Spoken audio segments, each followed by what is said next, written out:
All right, everybody, we have a special treat in the Convo Room today. Ashley Wilson is joining us. I noticed that you were in the casting space, and Mhm. the whole focus of the direction of my podcast for this season and just moving forward is to really be a resource for the creator economy, specifically for people who are just trying to take their message and take their content and create opportunity. And I feel like you have an interesting lens that we can just kind of like peek through and understand how people can almost like carve out a new lane for them, Mhm. uh, to go from just the screens on their phone to the screens that people are consuming other content. So you're Yeah. going to help us decode the route to get Yeah, there. let's do it for sure. Yes. So let's just start off the problem that you solve. Number one, describe to everybody what is it that you do and the problem that you solve in casting.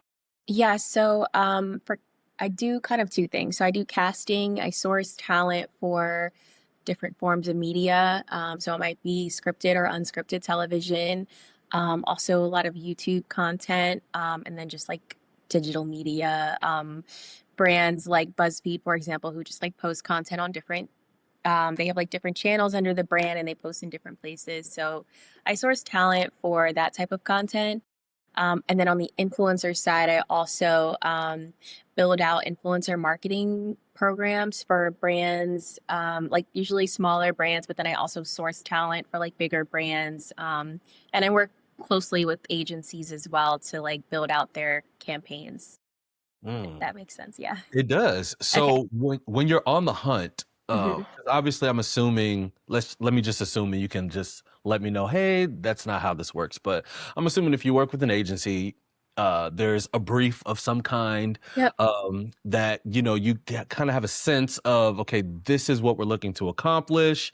This is the type of talent that we need to source. hmm Um, do you just immediately go to relationships that you already have, or are you always on the hunt for new voices, new faces that could hmm work for any talent, any project that you're working on? Um, so I first of all I have a website where I post a lot of opportunities. It's digitalinfluence.tv, and so I have a huge community of people there. I always first of all email those people with the opportunity to see who comes through. Then yeah, I do start looking. A lot of times I have a lot of lists that I've built over the years. So I'll like look at some lists that might have like similar types of people on it. And then yeah, I'll start searching on social media, or I might use a platform like Creator IQ, for example, to just start finding people. Or depending on what type of campaign it is, I might use like casting websites as well. So yeah, I like to use a lot of different forms of searching to find the right creators. And in your search, do you feel like you run across like a common thread of these are people that catch your attention, or these are people that you feel like, interesting, but I'm just gonna maybe file this away for later and maybe just kind of check on once I see more? Like, what are the indicators that make you think, this person's right? This person may not be right for right now, but maybe later. And then this person is just not what I'm looking for. Usually it's the brand and exact, like there's specific criteria usually that the brand will be looking for. And so I just follow that. So it's not as free as I would like it to be all the time. A lot of times there's like certain things that the creator has to hit in order for me to be able to consider them for a campaign. Mm. And do you feel like there is a common thread amongst some of the briefs that you're getting now, or does it just run the gamut? No, it really just depends on what the campaign is. Like sometimes a brand will be looking to do like a monthly. I've been seeing a lot of monthly programs, so I think that that's starting to become popular where brands will be looking for like UGC creators or just like creators who can like make content that would resonate with the audience or like the customers that the brand is trying to get. So they'll do like they'll work with like a handful of creators every month to make content. But then other times brands are just looking for like, the biggest creator out there and, who let's say it's a travel, something to do with travel. They're looking for like the biggest travel creator, you know, on YouTube or whatever. And then so it just really depends on exactly what the brand has put together in their brief and like what goals they're looking to accomplish. Usually it has to do with promoting like a new product or, just getting new customers or even sometimes just brand awareness. But then, like, when it comes to like the UGC, yes, the outcome is ultimately like new customers, but they're looking for like ongoing like social media presence. Mm. Hmm. And with that ongoing presence, do you feel like there are certain things that come to you from the creator themselves as part of their deliverables, whether it's the video or even if it's Hmm. early on in the process? I would imagine, maybe if you're kind of like tweaking what the script is looking like, that's going to go into the video. What are those indicators for you to say, oh, wow, this person is gonna deliver, and I know I'm gonna be I know that I'm gonna knock this project out of the park for the client that I'm trying to serve. Like, are there things that the creator can do or even know on the front end to make sure that they're delivering well? Usually seeing sort of like the body of work that they've done so far on social media. So, yeah, usually looking at their page and seeing like, okay, they've done this content. They've done exactly what we're trying to do for the past 2 years. So we know that they can do this. Yeah, without a lot of like help. Hmm. Yes, that's good. So I think the thing that you're maybe even getting at is that if you want to be considered in a space, you kind of already have to play in it Hmm. and Yes. make sure that your content speaks to the types of clients that you want to Hmm. work with. Yes, completely. Hmm. So and you mentioned that 2-year time span as well. Is that all the time for when you're No, working well, with okay, creators? so maybe not exactly 2 years. It could even just be 6 months, but just showing like consistency, like, Mhm. a creator has consistently made this type of content. So we can be pretty sure that they'll be able to do this for the brand. That's fair. Hmm. Um, I'm curious, when you are like working with, because in my imagination, I'm just imagining sometimes the work is just, it might seem simple up front. You have a brief, you have a creator, videos done, just upload files back and forth, and life is easy. But sometimes it's not as cut and dry. Like, what are the quirks that happen in the process that you kind of think from a brand perspective and even from the creator perspective, if they only knew, like, Yeah. this could make this exchange so much better? First of all, a lot of people do not even have like contact information available. You'll look at their profile, you go to their website. Sometimes it's like if you don't have that email, at the very least, you may not be one of the first people that we reach out to because like if we're reaching out to 5 people and they all had their emails but you didn't, well, I'm going to get around to DMing you probably, but it's going to be after I've already emailed these people. So something simple like that. Some people, it seems like they don't want to be contacted. That's how hard it is to find a Mm, contact information. So yeah, I would say like not having your email like in your bio or a quick like link to a portfolio that should have your email. And then a lot of people just like don't respond. So yeah, sometimes you find the perfect creator and then like don't respond for 2 weeks, and then by then we're already like contracted with somebody else. mhm. Hmm. That's fair. So it seems like from the creators who are listening, especially emerging creators, the first thing, put the email in your bio. Let's Please, yeah, because the thing is, a lot of times, like I'm working on my laptop, so like even like having if I have to get on Instagram, like that's just an extra step, and I don't mind, but it's so much easier if it's just written in the bio, and I'm on my computer. I can just copy it, put it right in the email, and email somebody versus, oh, I don't see it. Let me check Instagram. And okay, now I see it. That's okay. But again, it just make it as easy as possible. Mhm. Are Hmm. there any other things that you have experienced, particularly from the brand side? Like, I wonder, the clarity that might be, within the actual brief itself. Hmm. I'm wondering maybe even if there are times when there might be lots of revisions or like Yeah. going back and forth to really get the creative where it needs to be. Mhm. What are some gaps that you feel like you've noticed that, maybe even from the brand side, people could understand and say, hey, this would make life much easier for you? It really varies. Every single like team and brand is different. It can get really picky with something like a script. And a lot of time, I would say adding visual elements to a script. So, like, if you're going to be filming in a specific place, like maybe throw a picture of the place in there, or at least describe it. Because a lot of times, just having a script, the brand might not really get the vision just off the script. So that's something like including visual elements can be helpful. But there's usually going to be revisions to the script. It's rare to just have a creator write a script and it's perfect. Usually there does need to be some revision. And usually that's always put into an agreement typically. So you'll know like, okay, there's gonna be 2 rounds of revisions on the script. So you can pretty much anticipate that there will be, 2 rounds. Hmm. Mm-hmm.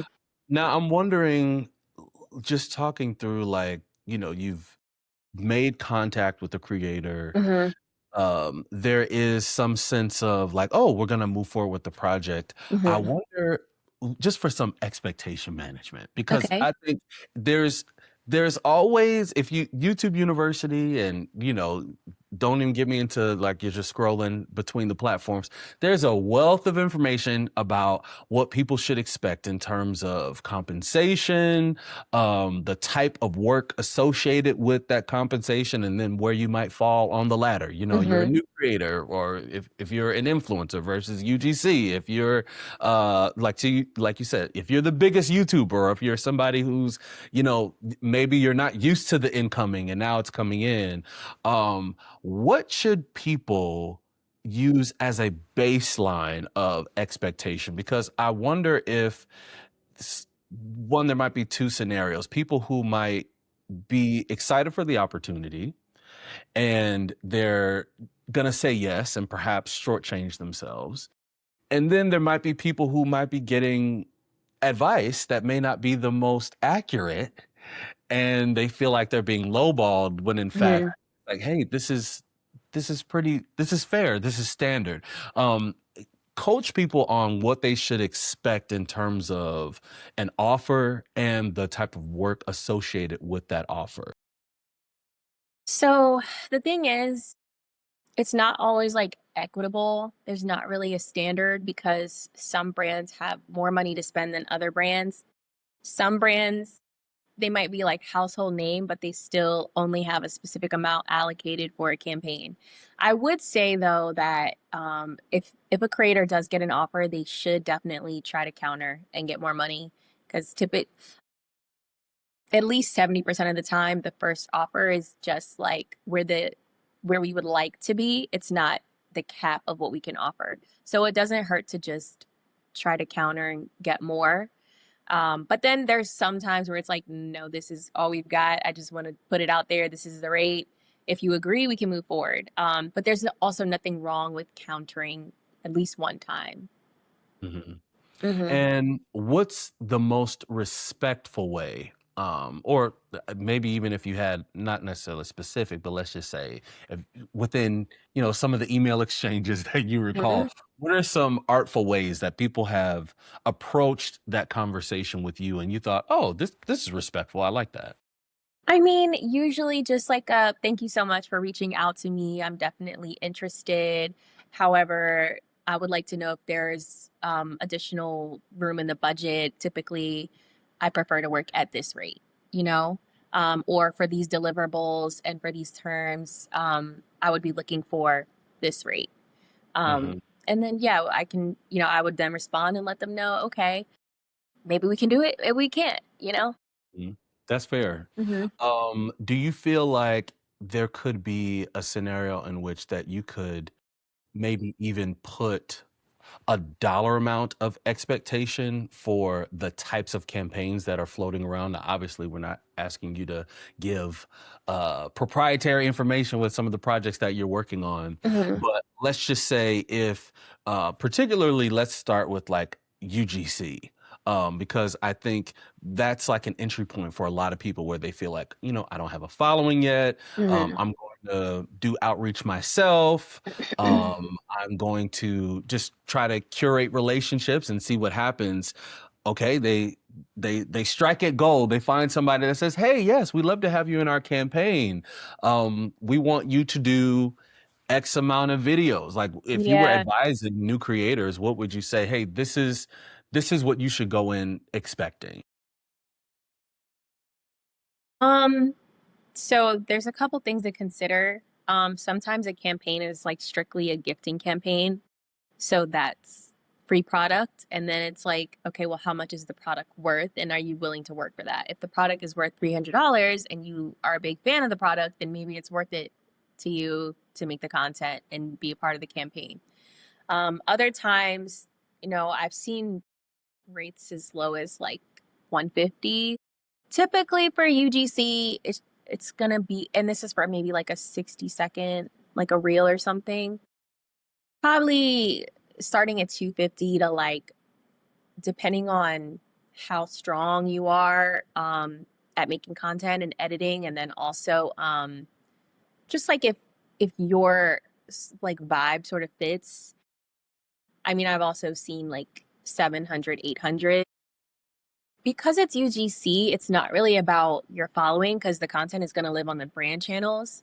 So, yeah, that's typically what I see. Now, I am starting to see, like I mentioned, like the creator programs where the creators are like making UGC in like batches. So maybe you're doing like 2 videos a month or even like 5 videos a month. And now there's more space to negotiate because, you can say, okay, well, for me to do 2 videos a month, I want $1,000, and if they say, well, we can only do 750, well, that's not too bad because you know that you're going to be making that every month and you're just making 2 videos. So it depends on what's acceptable at the end of the day for the creator and how much like value they put in their work. And, it's always an agreement at the end of the day. But those are typical rates I've seen for UGC.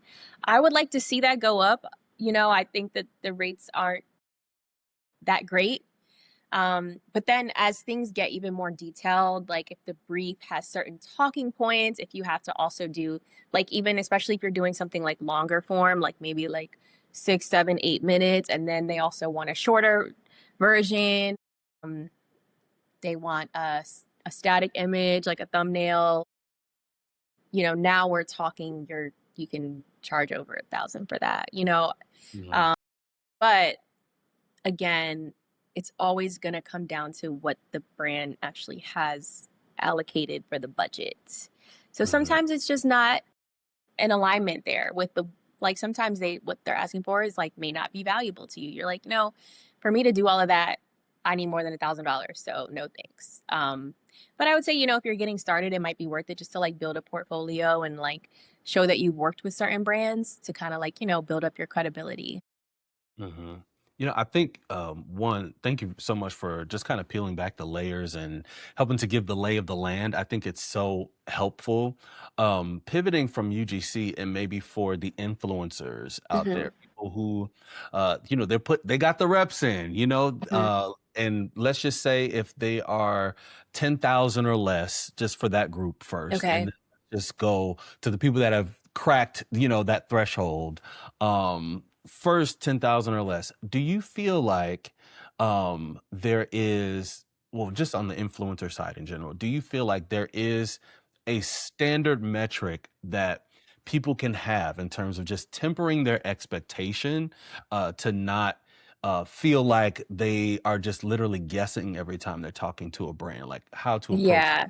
So, I hate to say it again, it does depend because if a creator is someone who um obviously has a high level of like artistry behind what they're doing, if someone's like an animator or let's say they're an artist of some sort, like I feel like you can charge a premium for that, even regardless of the followers, because like if what you do is like art, like, you know, you can put your own number on that. But typically, the way I would break it down, there's like a website.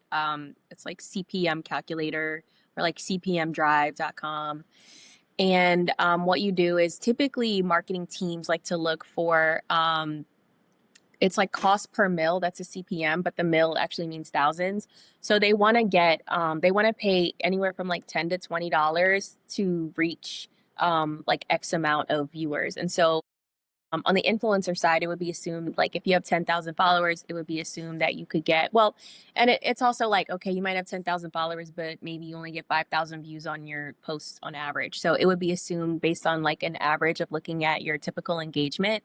So it might be like, okay, if we want to pay $20 per mil, which is per thousand, and we know you can get us 5,000. And then I use the calculator. I'm not going to do the math right now, but you put Yeah. that in, you put in like the views and like let's say $20, and then it'll spit out a number. And that sort of formula can give like insight into like what can be expected. Mm, Hmm. that's fair. I Yeah. think that really, and do you feel like that is the same same formula that you should use no matter what your following is? No. Okay, so when does when does that change? I mean, that changes if you are like a reality TV star or a celebrity or like I said, an artist of some sort, or maybe if if even like on the travel creators, like they need more money to do what they do because they're traveling, you know? And then I would also say it depends because if the brand is trying to just get like awareness or like make a cool video and it's not really about driving clicks or getting sales, or if it's just like we want to make this piece of content with this creator, there's usually more room to negotiate a budget there. And I would say once you're in those kind of categories, or obviously if you have 10 million followers, like, you know, there's definitely times where even just being sort of like well known or like infamous, like if there's like a creator who's like really well known for beauty, like beauty content, um, you can start to charge way more than what that formula would give you. And there's really no formula for that. I've seen like siblings of really, really popular creators who charge like crazy prices. And it's just like the proximity to that person.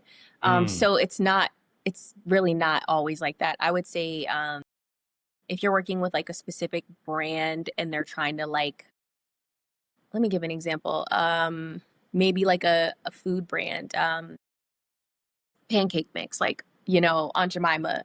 If you do if you're doing content with Aunt Jemima, they might go more the CPM route. But if you're doing a huge ad related to the Olympics with Coca-Cola, that rate's probably not going to be a factor. And, it's more of a negotiation at that point. mhm. So this brings us right to your specialty in terms of, back to bringing folks, transitioning them from one screen to another. Hmm. Uh, what is it that you feel like catches your attention? Because you mentioned that whole like alignment piece and like people basically like just having a good craft, obviously being able to contact. Let's not forget that piece of. Hmm.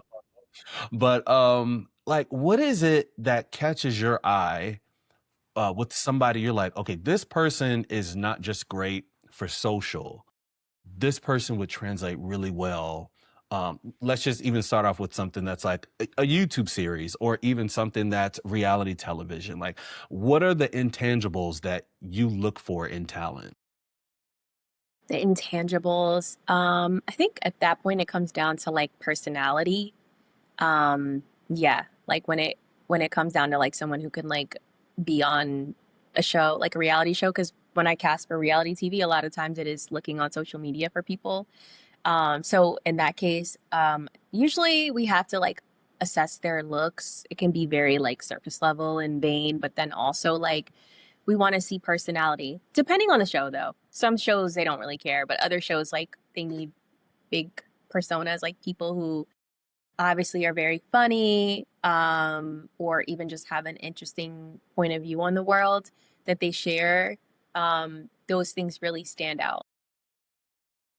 And do you feel like in order for a conversation to even be had, are there baseline things in terms of following, engagement, or, you mentioned appearance and looks, I mean, the world is what it is.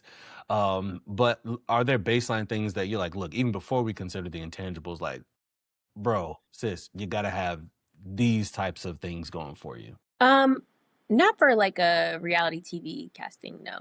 Mm-mm. They could have like 2 followers, but if they have everything, because this is just from my experience, and I guess it could depend on the show. Maybe if it was like a competition series of, let's say, like fashion designers, they might want designers who have a following, Mhm. or if it's related to if for any reason they the talent to bring viewers, then obviously their following would matter, but typically it does not matter. Yeah, I've looked for people in like, you know, Miami, like as long as they're in my like for another show I did, I can't say the show, but like as long as they were like appear to be single from what I could tell, they're in the right place, they appear to be this age, they have the looks, and they seem pretty interesting, then we can go for it.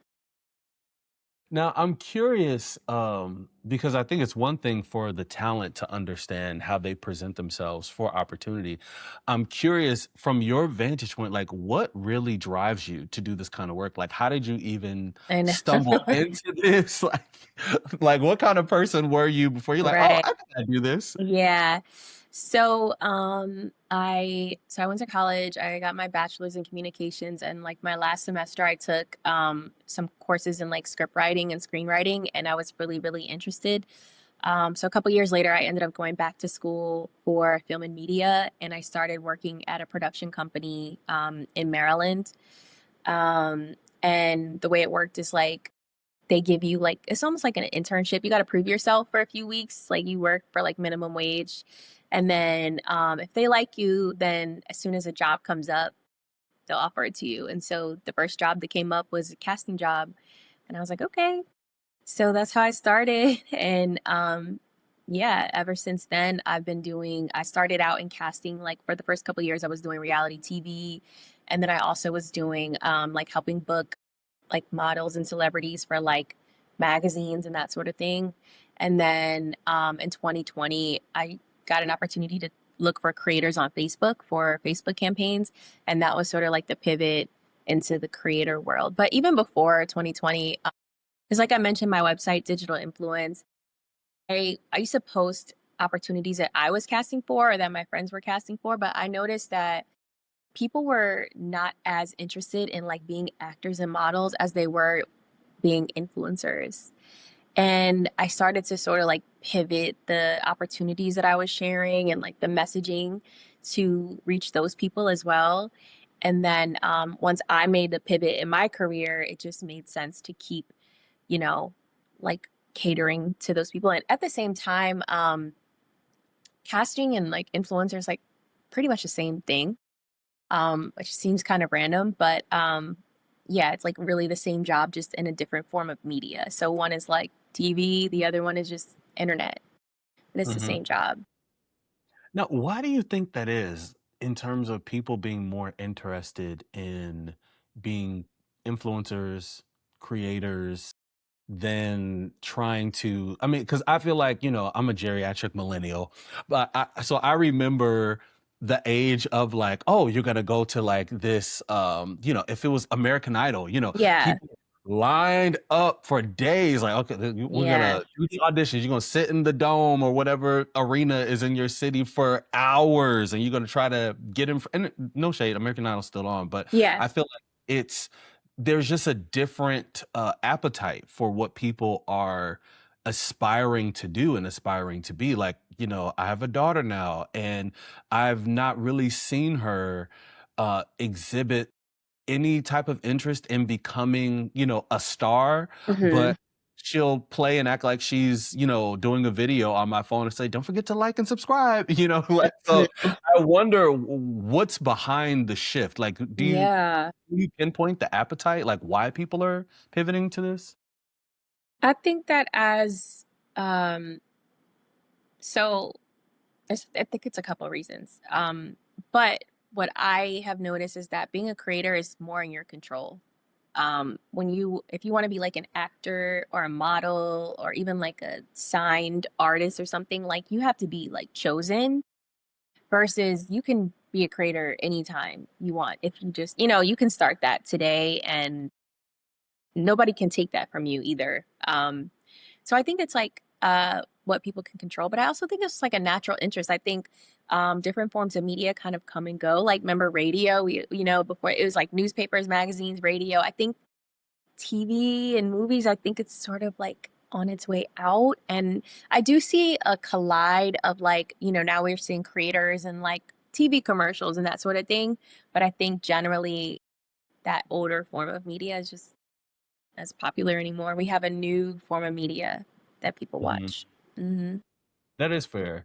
I was just curious from your vantage point, and so we've gotten a look into one, how to get discovered essentially, as part of this. We've talked about deal opportunities and deal structures. We've talked about how to transition from creating content in your own space on your own terms, and maybe even switching over and getting opportunities in the reality space, or as part of like some type of Hmm. digital series.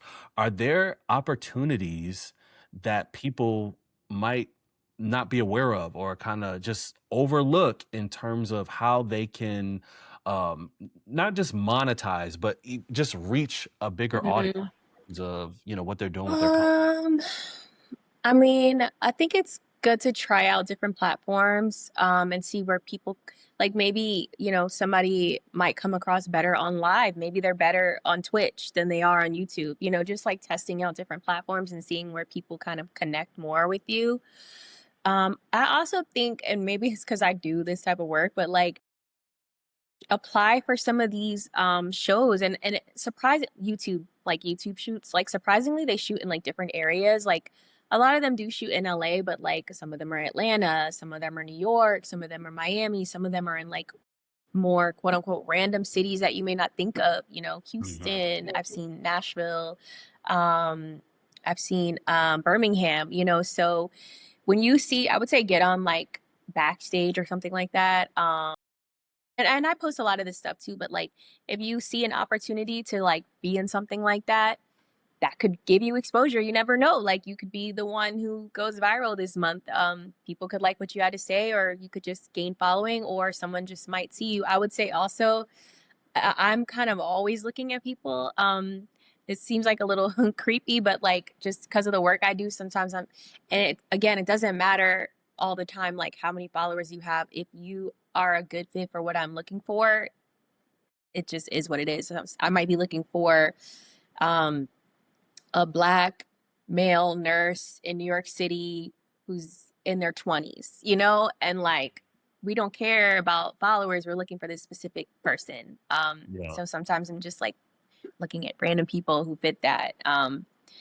But again, that just sort of depends like what you're trying to do and where you're trying to go. Mm. And speaking of what you're trying to do and where you're trying to go, where do you see yourself in terms of where you want to take your career, Hmm. as you see the future of content and you see the future of media? Hmm. uh, what are you looking at? What excites you? Um, I want to continue to grow my community. I want to continue to provide opportunities for people to find this type of work. Number one. Number two, I'm building a platform for intentional content. And what I see with that is I see social media sort of segueing into like smaller, more niche communities of people who have like-minded interests. So maybe instead of everyone being on Facebook or everyone being on Instagram, there'll be like three or four platforms that, let's say you are into yoga. You'll have like a yoga forum and a yoga Reddit group and a yoga app that you're on and a yoga streaming channel. So I think it's going to just like break off into like smaller niche sort of apps and platforms. And I think that that's going to be interesting to see. And I also see a huge growth in like creators serialized content, so creators who make like their own scripted series, so think back to like Issa Rae when she did Awkward Black Girl. Like but it would almost be like if she was already a creator, you know, maybe she was doing skits on her Instagram, but now she made a YouTube series. So I see a lot of that happening, and I think it's going to be interesting to see where that goes and where it will exist. If it'll exist on, like, some of it's on like Tubi, for example, but like, will it go to Netflix? Will it stay on YouTube? Will they have their own app? So I think that that's going to be interesting to see unfold. Yeah, that actually is that's something that I'm paying attention to as well. I've noticed that it seems like while it's not truly mature, the creator economy or the creator industry, if you will, now you're starting to see the IP kind of go from, to your point, the serialized content. Now, creators are starting to get acquired, or their content is Mm-hmm. acquired, as it's, one person that comes to mind, Kev on Stage, or Mm-hmm. Kevin Fredericks. He was talking about his story where he was like, his app, in his book Successful Failure, he was saying the app felt like a failure, but then it turned out the content was eventually acquired. And so I do Mm-hmm. have my eye on seeing Yeah. what does that look like for creators, because Mm-hmm. even now you're starting to see, I forgot who the artist was recently, but like, how artists, as they kind of get a little older, they start selling their publishing and, all that kind of stuff. So I wonder what that trend is going to look like for creators, as, you have Yeah. all this content in the bank. Mm-hmm. Yeah. It's going to be interesting to see how, like, bigger companies and platforms come in and, like, license rights to some of this stuff, or even produce new material with it. So yeah. Yeah. Um, Number one, you're a master at answering questions, and I think we've covered so much ground in a short amount of time. So I will leave the final Thank bit you. for you and just open the floor. Is there anything else, number one, that you feel like we haven't covered in this conversation that you would hope emerging creators or people, that even that you'd be inspired to work with, that they would be able to know and hear from you before we depart? I just want to say, if you have any interest in being a creator, sharing your story, it's literally never too late. I personally think there's a huge opening, or like lane, for older creators, like 50 plus. I think we don't see that much of that. And I think whenever there are creators who are older, like, they have so much wisdom, and they have a lot of great, like, stories to share. And I think it really, like, resonates with people. So I would say it's never too late to start. Yeah, never think you're too small to get an opportunity, because you're not. I promise you. I'm looking at your page, even with 100 followers. If you fit, you fit. If you make the type of content that I'm looking for, or if you're a creator who fits the type of, like, I would say, like, category, I guess I could say, like, if you hit all the boxes, I'm gonna reach out to you. So Yeah. yeah. Well, Ashley, thank you so much for You're joining us. welcome. You're welcome back anytime, Okay. anytime. Thank you. Yeah, I hope everybody, whether you're listening to this, whether you're watching this, that you go check out Ashley. She mentioned all of the places that you could find her, but one more time, Yeah. again, let people know where they can get your newsletter, Yeah, yeah, yeah. following and all that good stuff. Yeah, so it's digitalinfluence.tv. I post like news articles, but I also post creator opportunities there. And then also, like, just blog pieces. So if you're a blogger, like, reach out if you have just interesting perspectives on, like, culture, reach out. I'd love to share your work. And then to see my professional work, it's ashleywilsonmedia.com. Nice. Well, thank you so much for joining us, Ashley. I really Thanks, appreciate it. Mark. Thank you.